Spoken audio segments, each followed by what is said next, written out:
Good afternoon, everyone. September 30th, 2021 marks the first National Day for Truth and Reconciliation in Canada.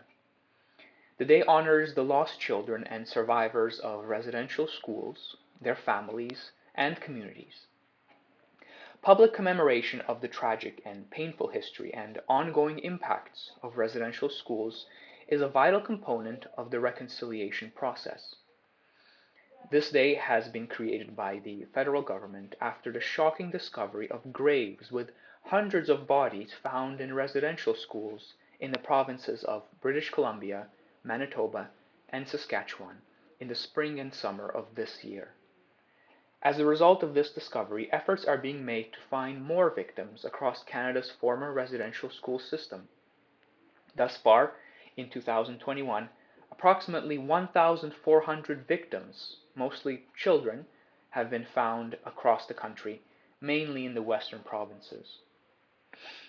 The history of residential schools in Canada is one of great pain, suffering, and trauma. Indigenous children were taken away from their families, many never to be seen again, and were forced to undergo a brutal education system which aimed to strip them away from their culture, language, religion, and ultimately from their Indigenous identity. It was a dark period of ethnic cleansing in Canada's history that should never be repeated again.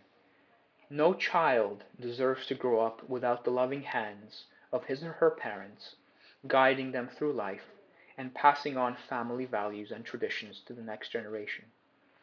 Every child deserves an education that uplifts and develops his spirit.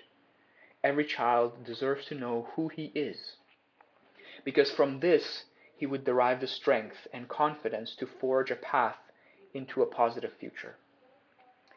So with this, I want to conclude and say that TIA hopes that the first day of truth and reconciliation in this country would contribute to meaningful steps being taken by the federal and provincial governments to heal historic wounds in our society and allow for all Canadians, especially Indigenous Canadians, to thrive and build a better future for their families and communities. Thank you.